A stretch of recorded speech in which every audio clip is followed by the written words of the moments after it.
Thank you for joining, sir. We are going to start just a while. Sir, with due permission, can I start with the... Sir, hello. Yes. Please on your video, sir. Yeah, it is on. Yes. It is on. Okay. Yes, sir. Video is on. Okay. Yes, Shanky. Yes. We can proceed with the introduction. So now we move forward to the keynote session. So faith is the ability to see the invisible.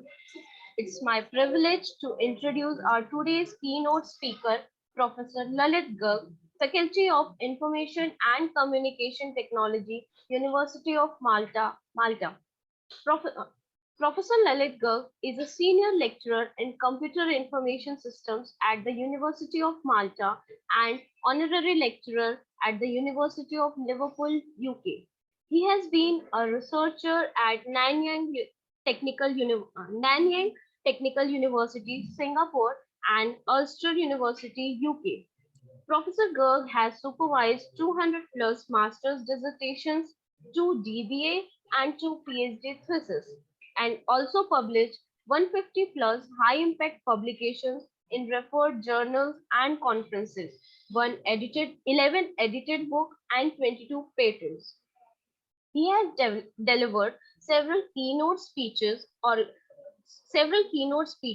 organized and chaired international conferences, consulted numerous public and private organizations for information systems implementation and management. His research interests are business intelligence, machine learning, data science, deep learning, cloud computing, mobile computing, Internet of Things, information systems, management science, and their applications mainly in the healthcare and medical domains.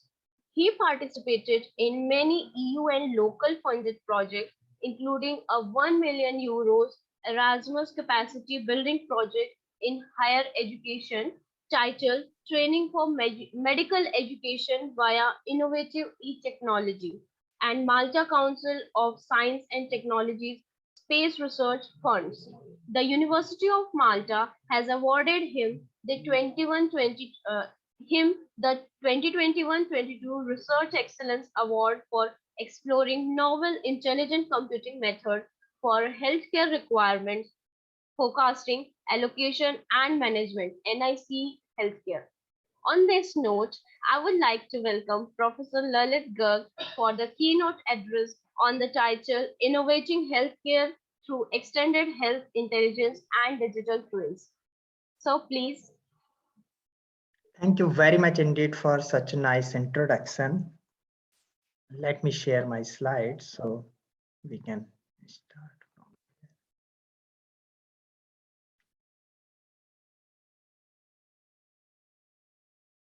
How are you all? I hope you are able to see my slides. Yes, sir. And this is 11:13. Yes, sir.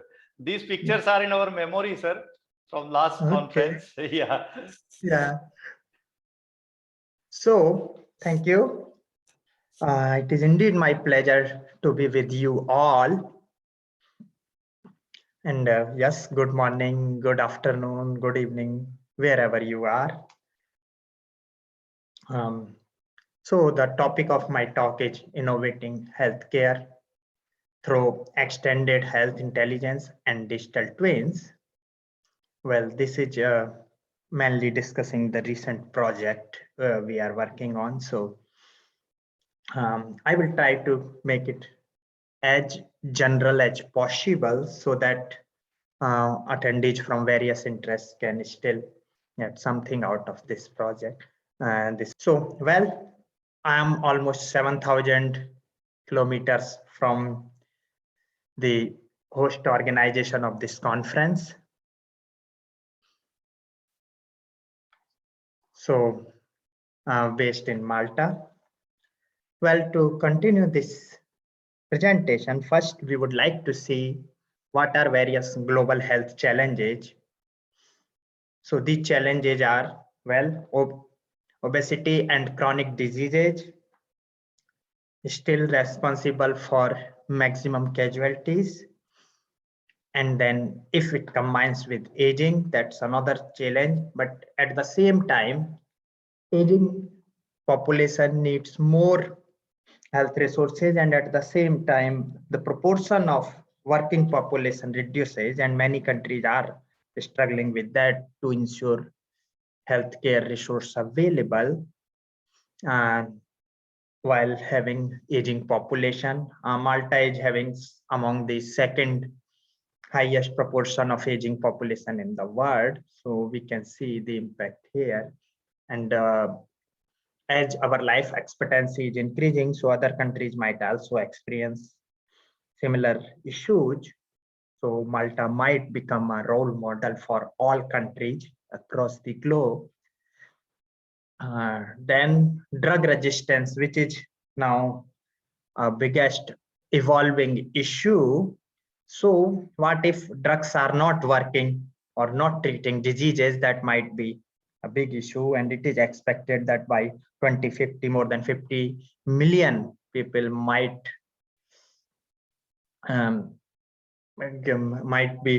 die because of drug resistance. Another is hospital acquired infection and medical errors. Some studies are saying these are responsible for more than 20% casualties in hospitals. So, 1 in 5. So that's another big issue. Coupled with that, in many countries where we have a private healthcare system, healthcare frauds are becoming big issues as well. Then global warming and pollution is increasing all these issues. Okay. And then health inequality and healthcare finance. Well, COVID-19 and Ebola has taught us that health inequality is a big issue, because like someone infected by COVID-19 in China or someone infected by Ebola in Africa can infect us. Even we are very far, but we are still connected with them. So we are healthy only if everyone is healthy. Okay. Then to ensure health of everyone, especially of those deprived or unprivileged, healthcare finance models are needed. Then infectious and or zoonotic diseases and viruses. Well, I need not to tell anything because COVID-19 is one of these types. Another, stress and sleep apnea. Maybe 50% of the population might experience stress or sleep apnea at least once in their life. So this is highly prevalent disease and responsible for many other diseases, both chronic diseases as well as the effect of infectious diseases might increase if someone is having stress or sleep apnea. And finally, new evolving healthcare domain is relationships and social health. So your health is also dependent on your relationships, your society you are living in, and how you are interacting with various people in the society. So you can avoid many health issues if you keep an eye on relationship and social health. And therefore, there are new, completely new streamage there to consult you to avoid these issues so that you can avoid stress or chronic diseases and have healthy aging. So to deal with all these issues, we have some technologies, and the one which I will discuss in more detail called extended health intelligence, which includes artificial intelligence, machine learning, predictive and prescriptive analytics, and digital twin. Well, to implement these, we also need sensors, maybe wearable sensors or cyborg or satellites collecting data, or other types of sensors or IoT devices. Okay. Then to transfer data, we need high speed wireless communication through 5G or 6G, and also to store data and process that data, cloud computing. To facilitate telemedicine and mobile health, robotics is also helping, especially where we have lack of manpower or resources. Then another domain is gene editing, genomics, epigenomics, proteomics, and metabolomics to better understand phenotype of a person, his or her disease risk, and to treat them biologically. Okay. So if you are aware, CRISPR has changed. In 2012, it has changed the way we treat diseases. Okay. Although it is still not widely utilized, but next time when we will have next pandemic, I hope we will never have. But then before that, we might become prepared for any future or to avoid any future pandemic by using the gene editing and genomics. So to facilitate all these, as we have already seen, we need economic growth, okay, that is being challenged by COVID-19 as well as the recent events happening in Eastern Europe. So why we need extended health intelligence? Well, to that, we have to go back to basics. So human intelligence is having limited knowledge collection capacity. It might be incorrect, then limited knowledge processing capacity, and it might be biased. And because its capacity to take actions is limited by time as well, so we can't take infinite number of actions. So we can't get lot of feedback, and feedback helps us to learn. So our learning is limited. While in case of machine, we can easily overcome all these limitations. So we can have unlimited knowledge collection. It might be automated, and we can ensure correctness of data. Knowledge processing capacity might also be unlimited through distributed computing, having as many number of nodes as needed.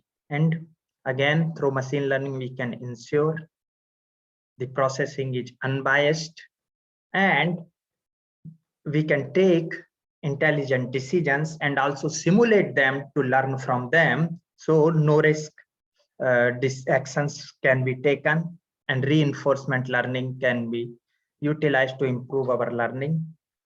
So we can see it can increase our horizon of learning and our decision-making capacity, ensuring optimum decisions in minimum times. So extended health intelligence can overcome all the issues with human intelligence, including cognitive biases. Okay, so we will see. Well, cognitive biases has been from the very beginning. So this is the first human on this earth, Adam, and with him, Eve, were in Eden Garden. Well, that was considered as paradise by John Milton. So that's biblical story. So they were tempted to the fruit, which is called fruit of knowledge or apple, obviously. So it is also considered as forbidden. Fruit means it is saying knowledge is forbidden. And then they tempted to eat it. They got cursed and thrown out of that Eden garden. And all the sorrows or sufferings are because of that they had fruit of knowledge. So it was saying knowledge is a curse. So where ignorance is bliss, it is fully to be wise. But is that true? Well, the most knowledgeable person on this earth we have ever seen is Newton. Isaac Newton was seeing an apple was coming or falling from a tree, and he started thinking about that and became Isaac Newton as we know him. Okay, so then Adam Turing also realized that, and he developed, considering his favorite fruit, apple, and developed coding, okay, or decoding techniques, okay, and that helped to fight against Nazis during the Second World War. And he developed the theory which is called Turing machine. Now all computers are considered Turing machines. So, well, it is still a question if knowledge is a curse or knowledge is a boon. So Apple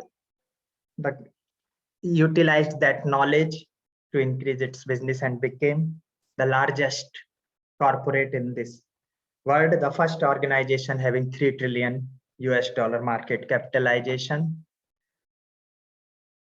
So that is doing business of knowledge only. So knowledge might be curse or not, that's still a question, because we carried out a survey here and we found that those who are not having much knowledge of outside world and busy with their daily life are the happiest people, and those who are intelligent and everything but still not as happy as them, even if they are having too many resources. Okay. So that might be the case or not. Let's see. So this is a famous story of Della and James, where they were in love but poor. So they wanted to gift each other. Della was having beautiful hair, so James wanted to gift her a hair clip, while James was having a wristwatch, but the band was quite old, so Della wanted to gift him a wristband case, but they were poor, so they decided to sell their possessions. So Della got cut her hair, and James sold her watch to buy gift for each other. When they met, they realized the gift is of no use, but love was in the air. So this was a happy ending, but I'm not sure if this was truly a happy ending. Okay, but even if it's considered as happy ending, the issue was whatever they did was not actually helping them, okay, because they lost all their possessions. So how to avoid that situation? And yes, here they were having knowledge that what is needed by the other person, so they bought gift, and they were having knowledge what they possess, but they were not having the knowledge what is going on other side.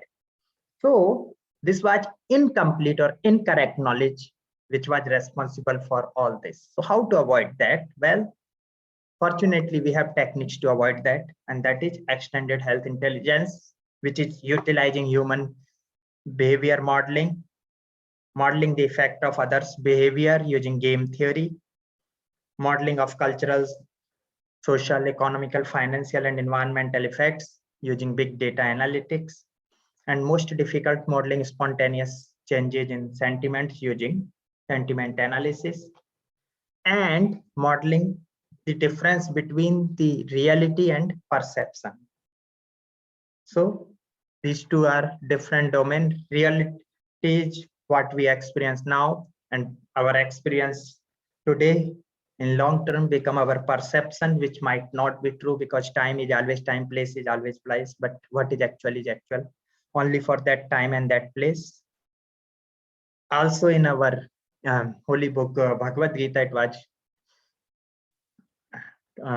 written, or one sloka is karmandevaadhikaraste ma phaleshu kadachan ma karmphal hetu bhurmshaggo asti karmani. So which is explaining the same thing, that yes, you can do whatever you want, but you cannot control or ensure the outcome of your acts.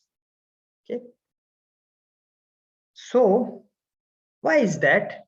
There is no direct relationship between what you do and the outcome, and that is just because of lack of knowledge of various factors affecting or impacting that outcome.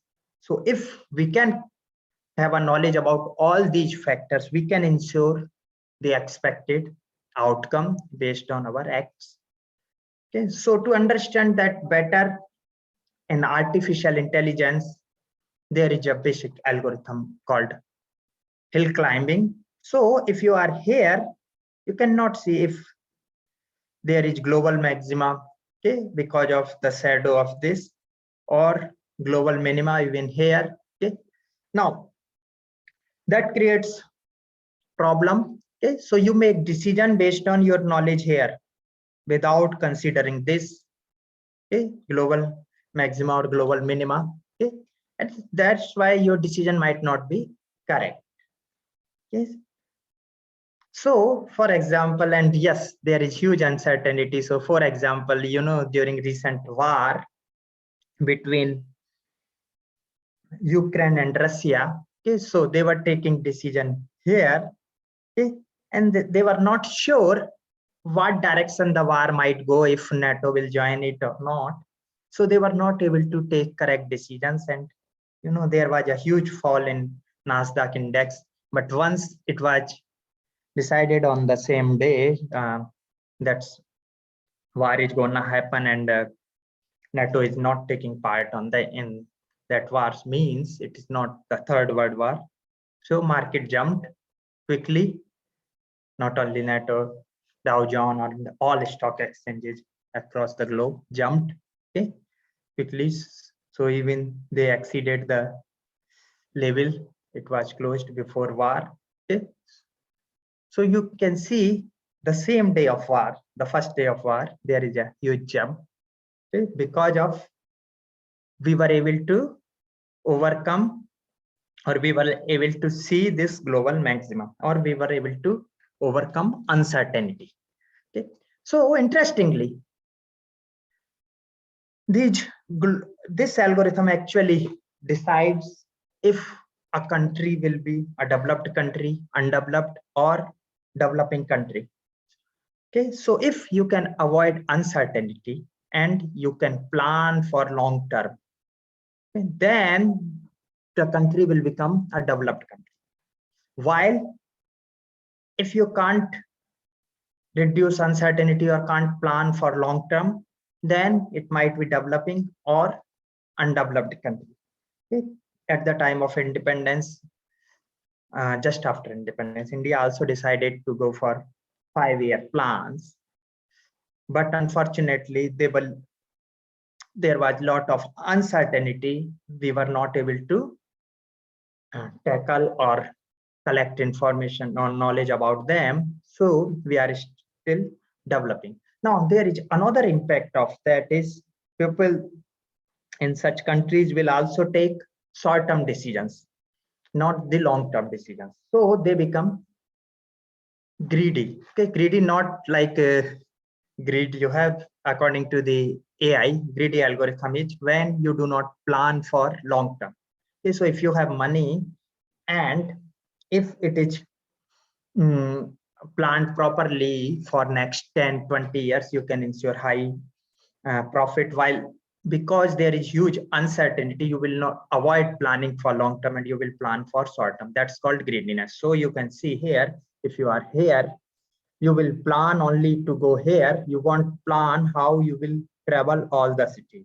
Okay. So in that case, it might take long time to reach to or visit all cities. While if you can plan for long term, you need to travel less, so you can best utilize resources. Okay. So in that case, yes, you have to avoid uncertainty. Okay. So because of that uncertainty, we have many biases. Okay. One is called optimism bias. Okay. So we are too much optimistic and far from reality. Like, okay, even in this present war between Ukraine and Russia, we can see optimism bias Ukraine is facing. Okay.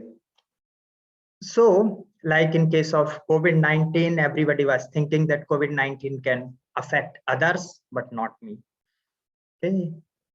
So they were avoiding the reality. Similarly, pessimism bias, okay, just opposite of optimism bias. So you are too much optimistic. So like at the beginning of COVID-19, everyone started to traveling or walking a lot.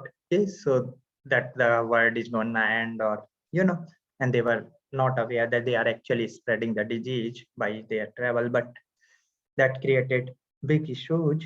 So there are not these biases, there are large number of biases.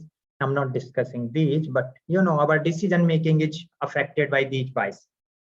So the best thing would be to avoid these biases or prevent these biases by using machine intelligence, okay, or extended intelligence, which is coupling machine intelligence with the human intelligence. Okay.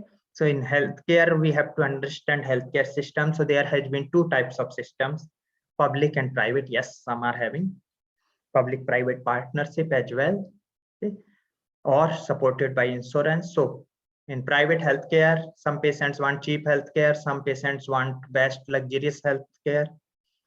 Health providers want maximum profit. Maximum profit means maximum hospital visits and maximum hospital visits or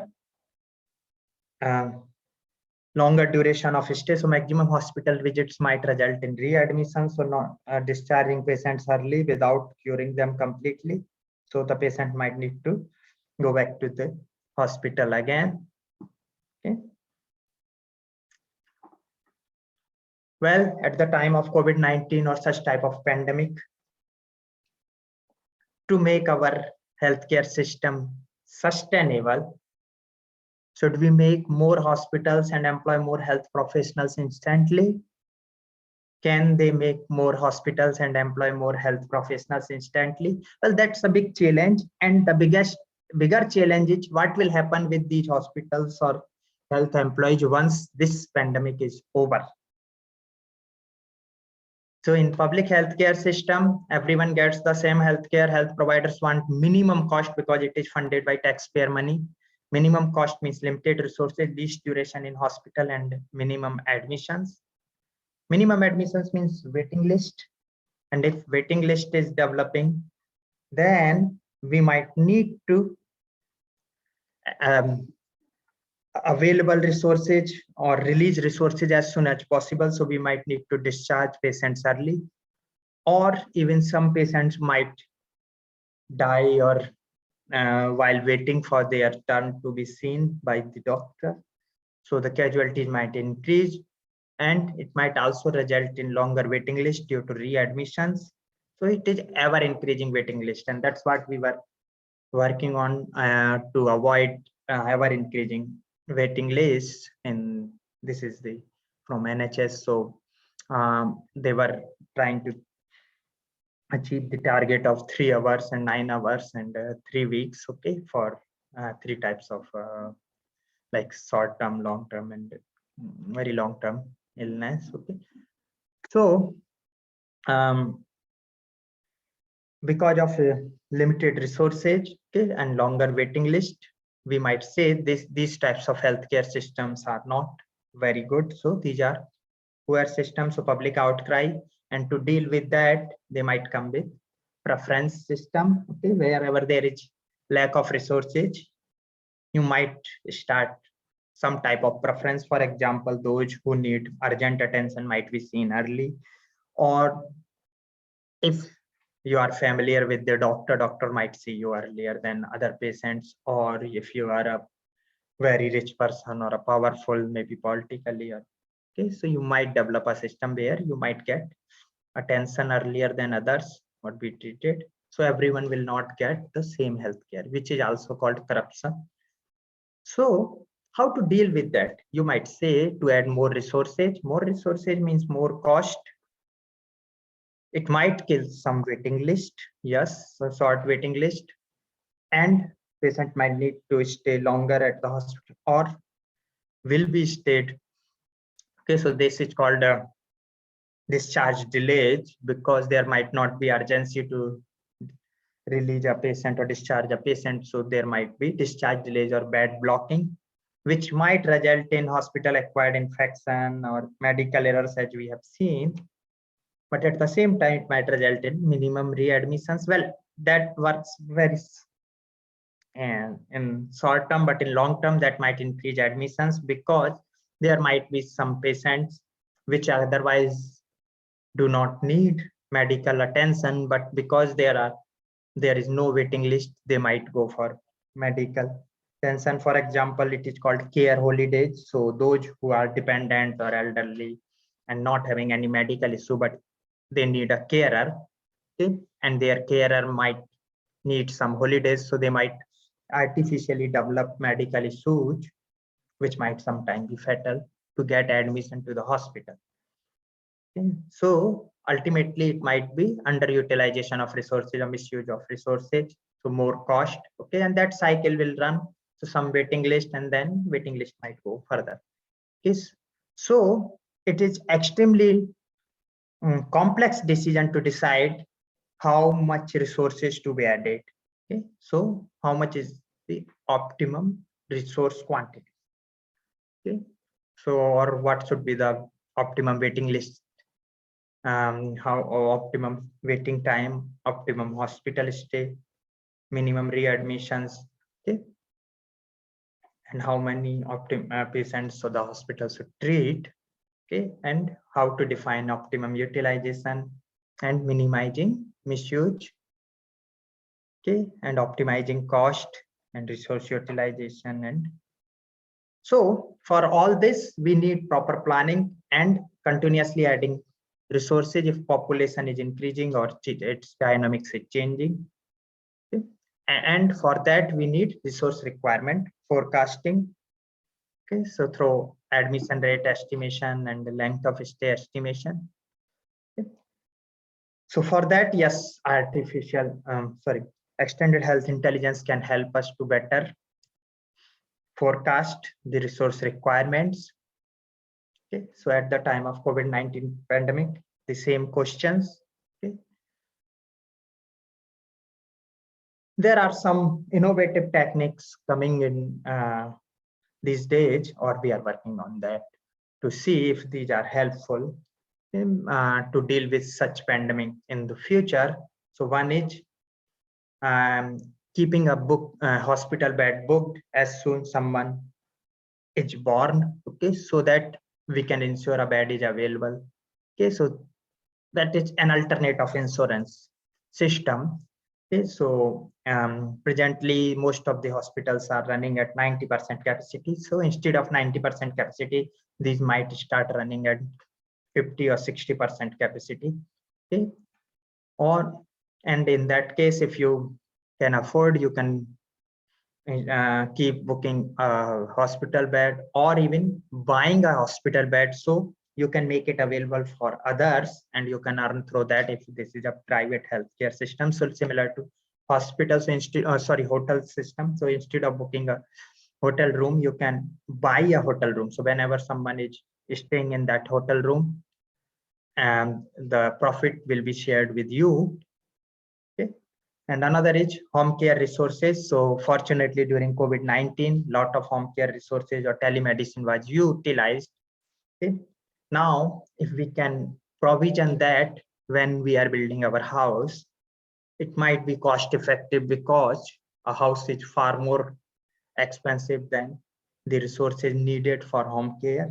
So we can keep an arrangement for those who can afford that. Obviously, yes. So we can see healthcare is a complex system, okay, and similarly COVID-19, and we can deal this system with extended health intelligence. Okay. So these are some of the COVID-19 statistics. Some can easily okay, so what these statistics are saying, some interesting facts. Okay, so here it is clearly saying that the number of cases as well as number of fatalities are directly proportional to the per capita income of the country. So those who are having high per capita income are seeing high number of cases and high number of casualties. Okay, so that might be contrary to our popular belief. Okay, so why is that? So the reason might be two. One is they are having high number of elderly population, and we can see due to this disease, elderly population is having higher risk than other population. Okay, and even in these developed countries, those who are having other comorbidities can still survive, while in other countries it is difficult for them. So they are COVID-19 is also having high casualties among those who are having comorbidities. Okay, so this is saying the same thing. The countries which are having extreme poverty are having less number of cases or less number of casualties due to COVID-19. Okay, that's median age. Okay, then diabetes. Okay, so those are having high prevalence of diabetes are having high number of fatalities due to COVID-19. Okay, so I can skip these because we can go to Okay, another is the weather. Weather is also playing its role. So in winter, we are having more casualties. Okay, so when there is winter in northern hemisphere, there are more casualties in northern hemisphere. Similarly, when there is winter in southern hemisphere, there are more casualties in southern hemisphere. Okay. So contrary to our belief, again, COVID-19 has very low infection fatality rate and very low case fatality rate, which is responsible for its spread and high number of casualties because of that low infection and case fatality rates. Okay. And yes, high incubation period and high number of asymptomatic cases. Another is we are still having confusion, or we are not still clear if it spreads by droplets or airborne. Okay, supply chain and aviation sector growths are also responsible for that. So what I was discussing is now COVID-19 is affecting our economy badly. So in 2020 only, we have seen 5.2% contraction in global GDP. Okay, and 2021 might not be 5.2, maybe 3.1 or something. Okay, still data to be confirmed. Okay, so that might result in 10 to 15% increase in depression, anxiety disorder, and suicide rates. So which might result in 2 to 5 million extra suicides in 2021 alone, and more than 10 million suicides in future due to COVID-19. So which is more than the direct fatalities due to COVID-19, which is 7 million yet. Okay, so to deal with all these issues in the future and to ensure health and well-being of the population, there are two evolving techniques. One is called predictive healthcare and another is prescriptive healthcare. So in predictive healthcare analysis, we predict health status and disease risk and response based on information already known. Okay? And then we can predict the positive and negative impact of various factors such as genetic makeup or genomic profile, as I have discussed earlier. Then present health status, which is called phenotype. Okay, so metabolites and proteome we can analyze. Then environmental factors such as weather, pollution, geography, okay, diet and medicine, sleep, stress, lifestyle or type of work you are, or profession you are in. Okay. Then activities you are performing, exercise and therapy, and also relationship, your social life and economical status. So how all these factors are affecting your health, or because of these interaction of these factors, what might be your health status in the future can be predicted, and based on that one can be prescribed to avoid negative incidences or events or negative impact of these factors. Okay, so moderating the effect of these factors, that's called prescriptive analysis. So moderating such as controlling the environmental factors, weather, pollution, geography. Well, you might say how to control weather, or so you might move from one place to another place, or you might be remain inside or outside where you can have a better control or whatever needed.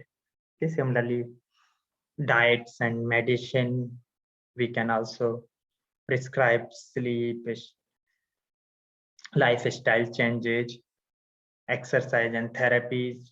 Okay, then we can also go through medical tests and investigations to see the impact of these prescriptions, treatment, surgery, gene editing. Okay.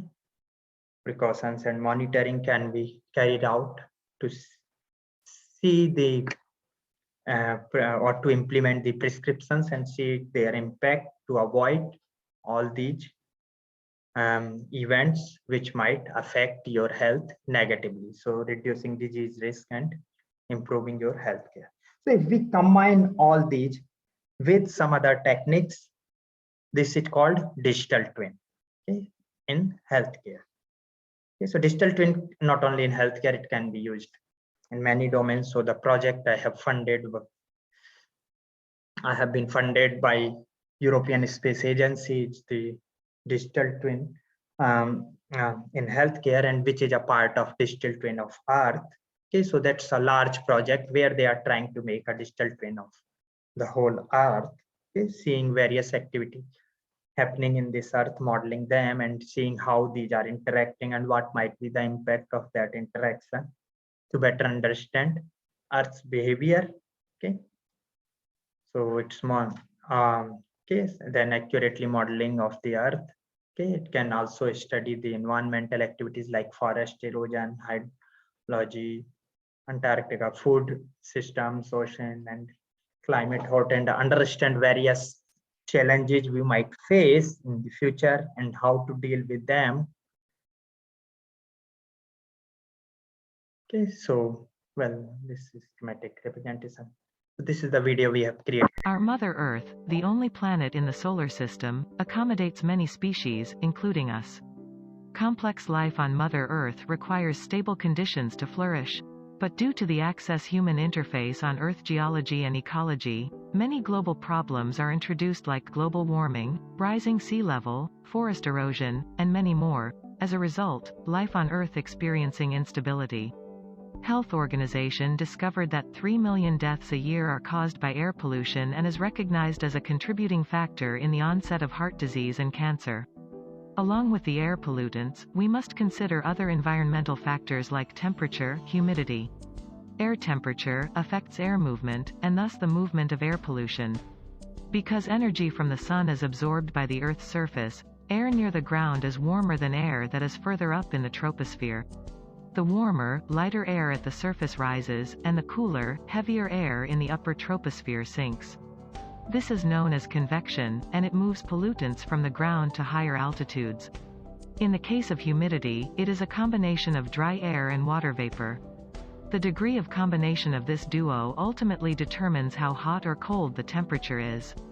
This scenario comes alive when we feel intense body heat and skin irritation or shivering uncontrollably. High humidity increases the rate of harmful or toxic chemicals in the air. It also causes dust mites in our homes, dampening air quality. Bacterial and viral organisms that cause respiratory infections thrive due to high and low humidity. Low humidity also causes airborne germs. This entire scenario leads to critical situations which are not only harmful to humans but also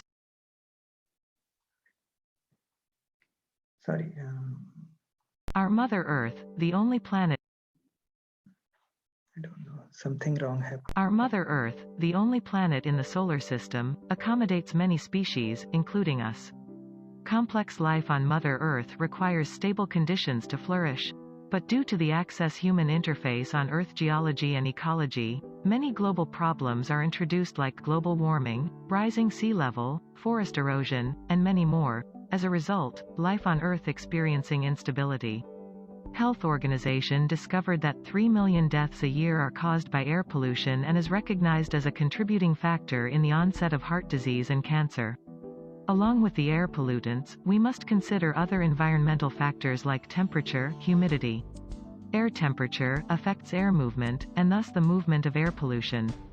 Because energy from the sun is absorbed by the Earth's surface, air near the ground is warmer than air that is further up in the troposphere.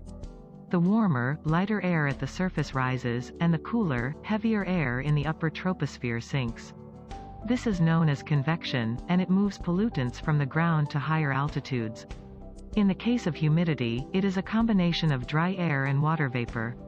The degree of combination of this duo ultimately determines how hot or cold the temperature is. This scenario comes alive when we feel intense body heat and skin irritation or shivering uncontrollably. High humidity increases the rate of harmful or toxic chemicals in the air. It also causes dust mites in our homes, dampening air quality. Bacterial and viral organisms that cause respiratory infections thrive due to high and low humidity. Low humidity also causes airborne germs. This entire scenario leads to critical situations which are not only harmful to humans but also to other species. We need to find a solution that stabilizes the conditions and leads us towards a better world that everyone deserves. The Digital Twin of Earth project is among the promising technologies that will provide the solution to save our Mother Earth. Suppose we succeed in implementing fusion of digital twin of Earth and digital twin technology in healthcare. In that case, it will highlight the effect of the Earth's changing environment on particular human replicas. We can digitally create an Earth-like climate to examine its internal and external impact on the human body with the existing health conditions. GIS can be used to explore collating open data to develop a digital twin of city air quality to inform public understanding of health issues, find ways to improve air quality, and move towards a healthy breathing city. We will be showcasing the impact of rapidly integrating multiple open data sources into an interactive digital twin using our cloud-based real-time simulation platform. In other words, healthcare scientists can tackle what-if scenarios without affecting the safety of individuals. The information that this project will generate, not to mention the insights that it will reveal, could drastically improve society's understanding of the challenges and risks of air pollution. More importantly, we will present multiple ways for reducing air pollution and allow cities to understand the importance of green energy, sustainable transport, e-waste management, e-mobility, and vegetation management. Moreover, every government needs to assess the air quality targets which are allocated to cities on an annual basis. Our little initiatives will make a huge difference for our future generations. We urge you, let's work together to make our Mother Earth livable and beautiful. After all, it's incredible in the universe. So, so this project, our part is to see the impact of weather as well as pollution on human health. We are trying to model digital Malta and seeing how the weather and other factors, especially collecting data through satellite imagery and ground stations, such as weather station as well as air quality monitoring station we are collecting. And then we are also having data of all the patients discharged from our hospital, or as well as other conditions public is facing. And based on that, we are trying to model these impacts so that we can predict and also prescribe to ensure better healthcare. Okay, so we are doing various complex simulations, okay, and developing patient-specific treatment plans. Okay, so we are considering developing medical devices which can include which can be part of digital twin. Okay, so these are using sensor networks as well, and extended health intelligence. Okay, so sensor network for collecting data and analyzing that data through extended health intelligence and building various models. Okay, so it is also helping us to understand if we need extra resources or we need to start another hospital. Okay, and a public warning system also being developed through this. Okay, so we are integrating all the sources of data, especially in health. So genetic data, laboratory studies, imaging studies, biomedical signals, behavioral data, social determinants. Okay, so we are making this available as a mobile app, which we will discuss shortly. Okay, so each individual might face a different risk, okay, based on the weather interaction. So even if you are interacting with the same weather, because of your phenotype, you might face different risk. Okay, so it is important to model individually. So through digital twin, we are trying to model individual public participants in this project. Okay, so each patient will be modeled separately. Okay, so we are collecting general information, genomic profile and phenotype, medical history, family history, diet, activity, travel history. Now, being a small island country, having a population of only less than 500,000, and the area is 327 square kilometer. It is easy to collect data for all the population, and also collecting data about all these, like for example diet habits. First we are collecting data from our agriculture production as well as import and export. Okay, then we are also asking individually for that information. Okay, so this can help predicting health status, predicting disease risk of individual and as a cohort, recognizing unexpected health changes, identifying factors affecting health, determining the most affecting treatment, therapy, behavioral interventions needed, and dietary interventions. Okay. Now it can also help us in improving patient monitoring, disease warning, patient education, improving physician and patient relationship, predicting resources requirements, ensuring resource availability.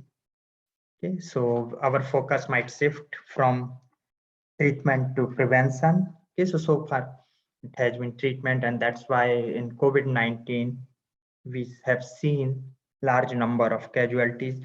They abruptly tried to shift focus from treatment to prevention, but that resulted in economic shocks. So reducing hospital visits, facilitating telemedicine. We are also working on developing medicine as an open loop system, better personalized medicine, reducing medical errors, controlling drug resistance, controlling hospital acquired infection, reducing insurance premium because you will have less healthcare expenses. So it might result in reducing healthcare premium, developing and sharing patient life log. Okay. So instead of you go to the hospital yourself, first you can send or share your digital twin so that doctor can analyze or physician can analyze that, seeing various risks, and then simulate the impact of various treatments and therapy to find out the best therapy for you. Okay. So it might reduce hospital visits that way as well. So hospital crowding might be reduced. Waiting list might be optimized through that, developing patient log. Then promptly recognizing and containing infectious disease outbreak. Okay. Promptly recognizing factors responsible for non-communicable diseases, developing better public health measure and policies, and you can also simulate the impact of these policies so that you can select the best policy. And most importantly these days, health fraud detection and prevention. So for example, if you analyze your digital twin and you find that there is low risk of a particular disease, and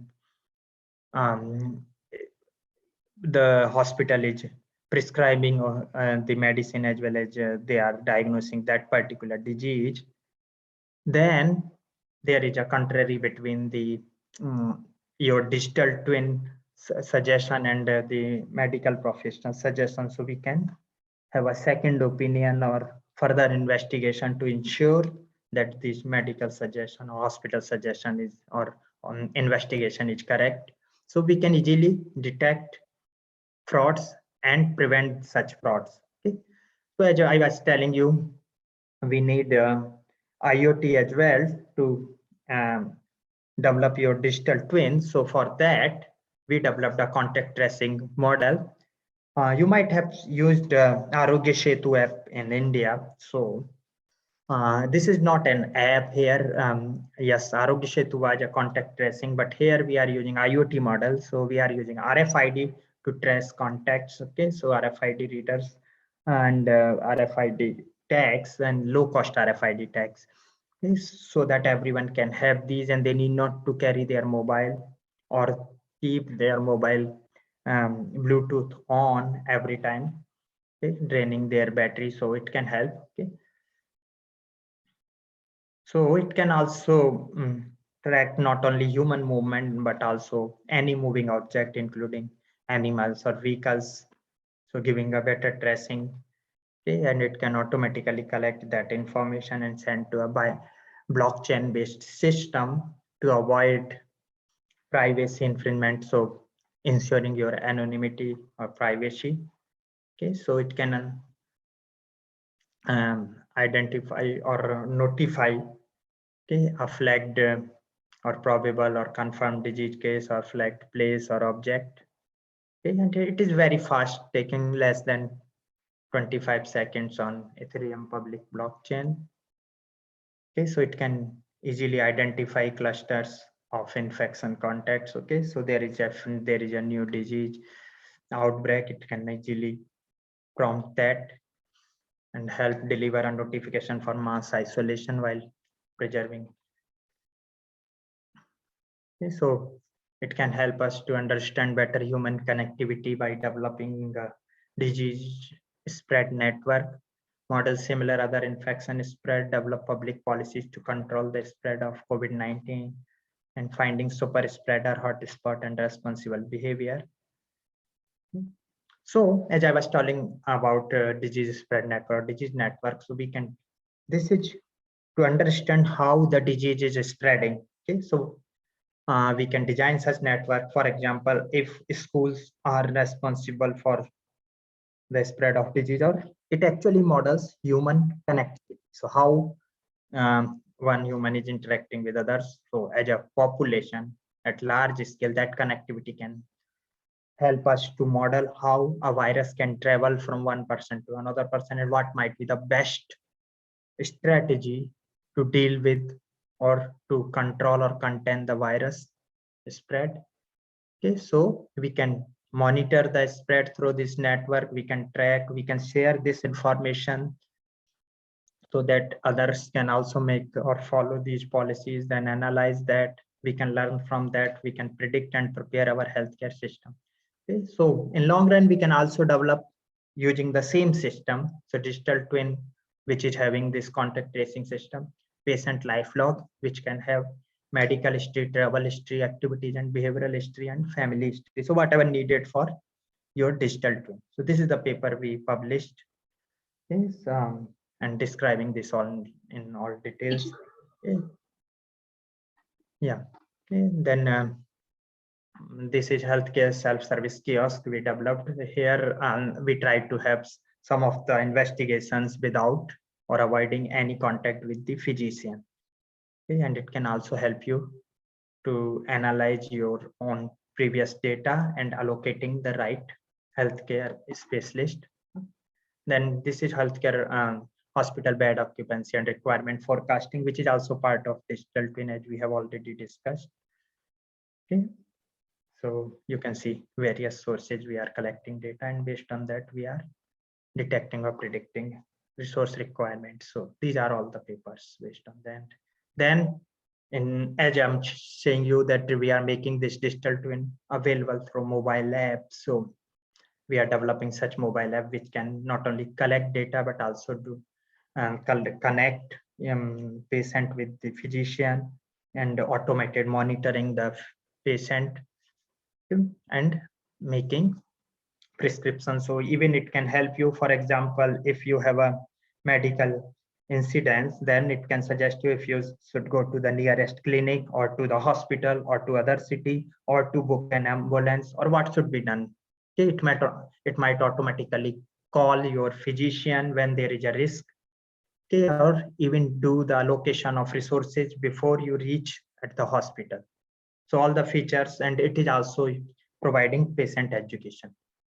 Okay, so then this is okay. So the biggest issue with all this is missing data. So we developed methods for handling missing data. Okay, so I'm quickly do that, and then this is okay, one extension of the same system. So where what we are doing is we are taking all the diagnosis previously happened in a hospital. Okay, so whatever input was available, and based on these inputs, what was the observation and what the treatment was given, and through the machine learning, we are trying to detect or diagnose new patients and suggesting the treatment. Okay, so then when a doctor also suggests the same treatment, then we can confirm its learning or its working is correct. While if there is a discrepancy, then we will analyze that whose decision was correct, and if machine's decision was incorrect, then we use reinforcement learning to improve machine's decision in the future. Okay, so this is HIV disease progress, and similar to COVID-19, we are seeing how the disease is progressing in a patient and what might be the treatment outcome, when might be the best time to give antiretroviral therapy. Okay, so all these are, you can say, one way part of that system, digital twin system. Okay, and this is for a particular disease, epileptic seizure detection. Okay, so I'm not sure if we are having time, otherwise I can discuss this in more detail. Okay. So here, yes, this is a very interesting project. Okay, here we are trying to detect and predict neurological disorders such as anxiety disorder, stress, okay, or depression. Okay, so that and utilizing social media. Okay, so not or your digital footprint. Okay, so that without even the direct knowledge of the person utilizing this or ensuring your privacy, it can suggest you behavioral treatment, okay, or prevent any further development of these neurological disorders. So as soon this system finds the tendency of developing these disorders, it can alarm that and suggest some behavioral treatment. Okay. Well, so that is all from my side. There are many more projects, so you can go through my profile or list of projects and papers to get more details, or I can provide you detail of any of these projects. Okay. So thank you very much indeed for your attention, and I'm there for answering all your questions. I hope I am well in time. So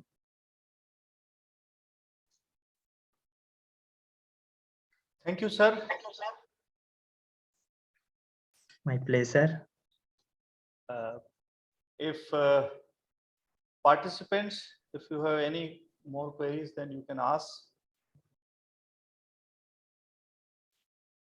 Hello, good morning. Am I audible? Yes, Dr. Yogesh, you are audible. Dr. Dilip, good morning and heartiest congratulations to you for organizing such a nice conference. I wanted to convey my sincere thanks and gratitude to Professor Lalit Garg, sir. Thank you. The point I wanted to convey was that Dr. Yogesh, just 1 minute, sir. Dr. Yogesh is MD from AIMS, and he is basically the what is Dr. Yogesh your specialization? I'm an anesthesiologist actually. I completed my post graduation in anesthesiology, and we also have the component of critical care training and pain medication or pain physicians training during our post graduation years. And so, Dr. Yogesh himself is one of the keynote speaker on the last day. Oh, great. Very nice meeting you, Dr. Yogesh. Sir, good morning, sir. Nice meeting you. Now Yogesh, Dr. Yogesh, you can discuss with sir. Sorry for interruption, but it was necessary. Actually, introduction was necessary. Okay, yes, absolutely. Yes. It's all my privilege. Sir, I just wanted to say thanks to you, sir, personally. It was indeed a privilege to be able to listen to the thoughts and your views and your ongoing projects. Now, as a doctor, actually, I'm not much familiar with the technical terminologies, those that are being discussed over here. But I'm sorry to say, I just took some notes actually, just to be able to put my points. Sir, what you said about extended healthcare and machine learning model, predictive epidemiology, I believe, with the applications, that was really an eye opener for me as a doctor, because all of these problems we had faced while we were dealing with the different views of the COVID pandemic. And your views on the optimism bias and pessimism bias were dot on the mark actually. As you might yourself have read and experienced the panic and the unnecessary fear which was created in some circles, not all, regarding the remdesivir and amphotericin, right? Like there was a fear all going which was probably unfounded in some of the cases, if not all. I very much would like to convey my deepest appreciation that you have touched practically almost all the aspects which I, as a doctor and as a trainee or as a practitioner, have seen during so far, not only in COVID but as a medical practitioner myself, sir. So, just wanted to convey thanks and thank you very much, sir. Thank you. That's a great motivation, inspiration for me. Frankly speaking, this is a big challenge and putting a big question mark on all our development so far, this COVID-19, because the way we have developed since during the last century and beginning of this century, we might have avoided this completely, but yes, next few years we have to develop techniques to avoid next pandemic. Okay, so this is a graph which was saying how our development is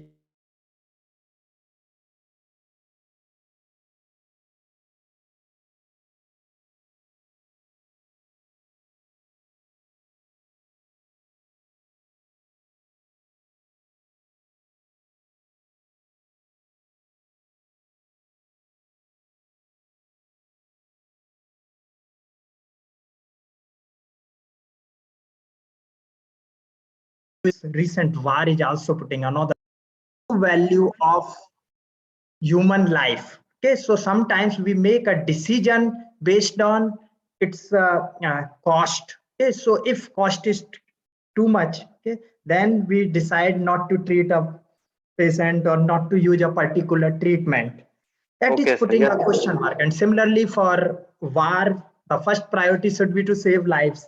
And this is like looking like we are living in a barbaric time, when we are not thinking about human lives, we are thinking what that country needs, what that country wants. These things are. So thank you very much indeed. There is another question in chat I can see. So it is asking for which is the best technique for missing data handling. Obviously, it depends on which type of data you are talking about. Brinda Sanjay Kumar, you can on your video. Hello, Brinda. Can you hear me? So what we found is, in fact, we developed that technique. Okay, so the technique we proposed is utilizing tensor-based or CP factorization, polynomial factorization. Okay, which is working very well because that can naturally represent the data. So it is using tensor, okay, multi-dimensional array.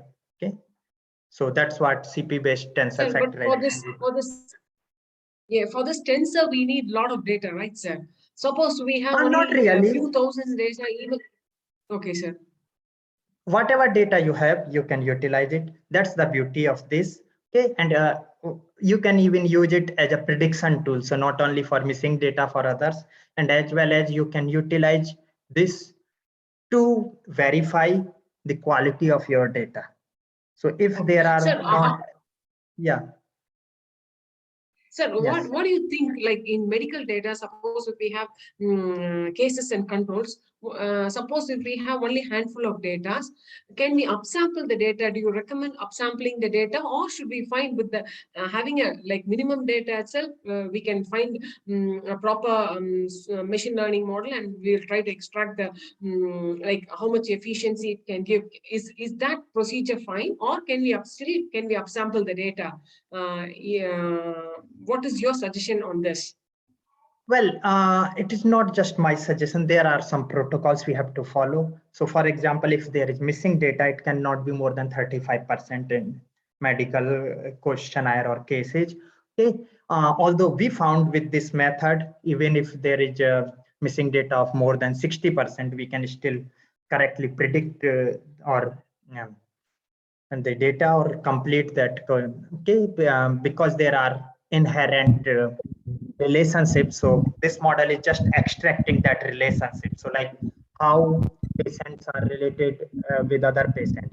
Okay, so like if patient 1 is answering question 1, question 2, question 3 the same as other maybe patient 5, then there is good chance that the answer for question 6 might be the same, or if they are answering opposite, or there are many other relationships. Similarly, the condition at the time of first follow-on might decide or might have a relationship at the time at second follow-on or third follow-on. So when you and do the medical study, there is relationship. Okay? Similarly, the questions might also be related with each other. Okay? So we can extract all this relationship and utilize that. But obviously, there are protocols, and it is even 35% is not universal in the sense in different domains we have different protocols because we are dealing with patients, so we cannot risk their lives. So there are already well-established protocols you can find out. And yes, for these methods, you can go through my paper. I think I have provided that paper. Yeah, this is the paper you can go through. Okay, and you can always ask me if you need any further. Thank you for your question. Thank you, sir.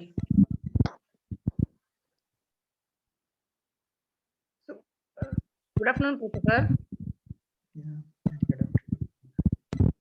Yes, I'm audible, sir. Yes. Yes, it was a very nice presentation. I came across never. So we have done a lot of research work with respect to the healthcare data analytics. And my question is about who told applying a digital twin with respect to the healthcare data analytics. To implement digital twin, so what are the technologies or what are the languages you are using, sir? Okay, so as I told you, we are using mainly 3 techniques. Okay, so one is extended health intelligence, where we are using machine learning as well as human intelligence. Okay, and then IoT for collecting data, and third is communication network, so 5G or 6G. Okay, so presently 5G is available here, not 6G. Okay, so for transferring the data, even storing data, cloud computing, and most importantly for security, we are using blockchain. Okay, sir. Sir, then so please articles in reputed journals. So is it possible to do any collaborative work along with you, sir? Sure, you are most welcome. And that is the purpose of these conferences. Yes, sir. Is it possible to provide a remote intern for the students also, sir? Well, yes, it depends on which domain, and even I will be more than happy to connect them with other professors at our university. Okay. So I'm already providing internship to some students remotely, so it's my pleasure. Sir, thank you very much, sir. Since we are planning to apply a digital twin in near future, so that if you help, it will be great use for us. That's why, sir. Sure. Yes, sir. Thank you very much, sir. Thank you.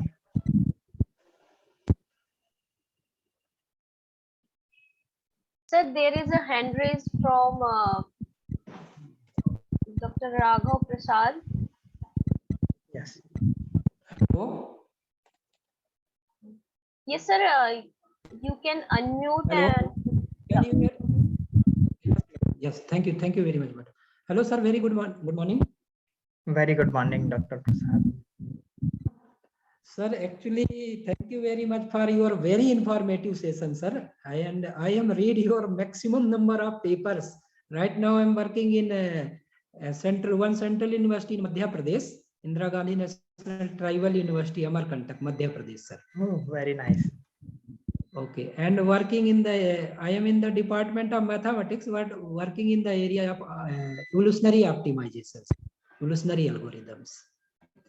So we are facing maximum number of time problem is, sir, to handle the constraint. Yes. So can you suggest some ideas, because number of constant handling is there, Yeah. but not use the even Dev technique is there, but not we used the frequently to all the number of problems. So can you suggest something new, or what we do for further? Well, frankly speaking, it depends on data, obviously, okay, and also on constant. But yes, there are two techniques. One is you can apply the constant one by one. Okay. Yes, yes. Okay, so removing some data every time. Okay, and you can once you another technique is to understand or to model the behavior of data, and then you apply multiple constant together. But beyond that, we have to see the data and the techniques you are utilizing. Then only we can go further, because it's not that generalized, and you are already an expert in that, so you can understand. But Actually, that's when very interesting. Yeah. when we are taking from how means we are removing and adding from some randoms, so this is Yeah. affected on the results. Yeah, obviously. So one way is to simulate more data and see how that constant will behave with additional data, and that might also help you. Monte Carlo simulation you can utilize for simulating extra data. Yes. But obviously that is very much problem specific, or data specific, or constant specific. So Okay, thank you very much. Nice to meet you. my pleasure. There is a question by Dr. Ravi Verma. So he's asking, actually, if I'm not wrong, it is related to, again, missing data handling. And it is asking that most of the techniques are averaging. Yes. Okay. So the technique we are proposing is not averaging the data. It is extracting inherent behavior. Obviously, if inherent behavior is like every data is having the same value, then this is averaging. But if it is not, then it will try to preserve the variability or variance in that data. So that's why we are using these techniques. These are called collaborative filtering. Okay, so we are using CP tensor technique for that.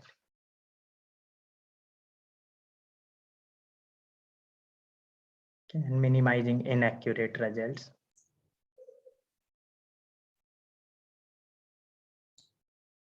Okay, if there is no more questions, sir has answered all questions elaboratively, and I think we are clear. So now we should move to conclude this session. Thank you. Yeah. Yes, so thank you very much indeed, and I wish you all the very best, and feel free to contact me, okay, through either email or LinkedIn or whatever means you prefer, and I would be more than happy to collaborate with you all, and it's my pleasure to be here. So thank you for your attention, time, and asking such nice questions, inspiration and motivation. Thank you. Thank you very much, sir, for giving such a nice talk and answering patiently all the questions, queries of the participants, and definitely participants and we organizers will be benefited by this talk.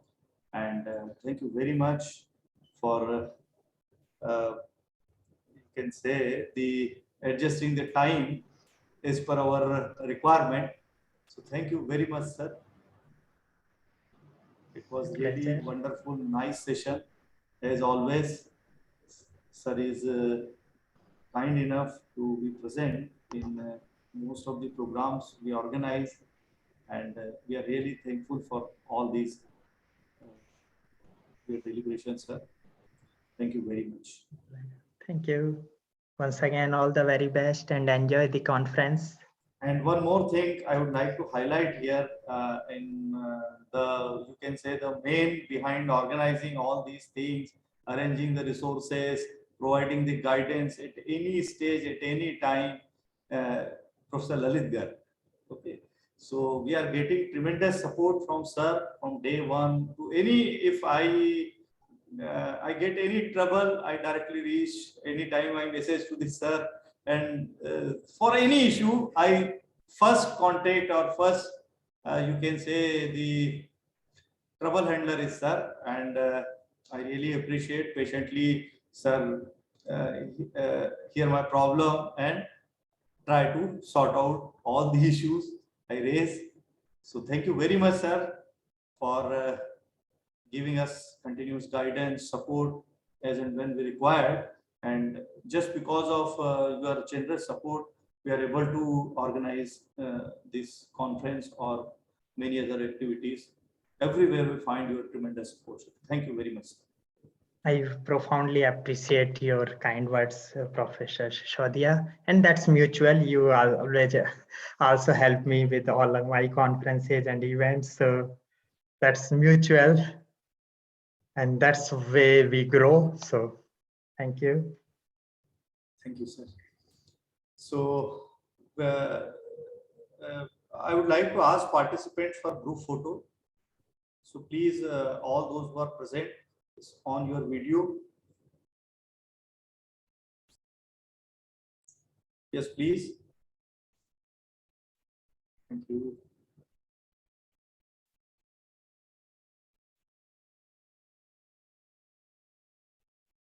Okay.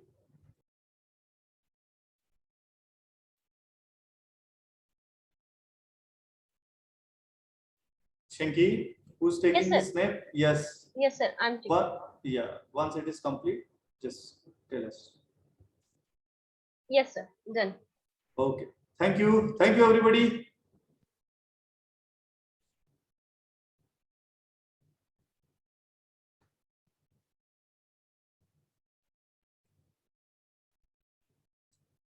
Thank you, sir. And I would like to request, I've already requested you for Professor Hugh Wang and last session. So yes, please make it convenient.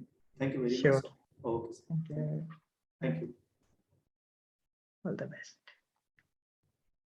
Thank you, sir. All participants are requested to join the technical sessions. There are parallel technical sessions are already running, and this session will run in continuity. You may join. There are good papers. Authors are presenting very good research work. So all those interested, they can join the parallel sessions. And in invitation mail itself or joining is very simple. Once you will visit the site, everything is there. So it is convenient. Joining is very convenient. So if you are interested, you can join the parallel session and participate in the technical sessions also. And you are most welcome for any program of this conference. The next keynote sessions will be tomorrow. First session will be by Professor Ramvilas Pachuri from Indian Institute of Technology, Indore. And second session, that will be very good session. And it will be from 4 to 5 because there was issues of time zone. So the second session was as per the IST, Indian Standard Time, it will be 4 to 5. Professor Hugh Wang from Queen's University, Belfast, Ireland, UK. So you are requested to attend these two sessions also, and in between you can enjoy the presentation sessions. Thank you. Thank you, everybody. Yeah. Shanky, can we close this meeting now?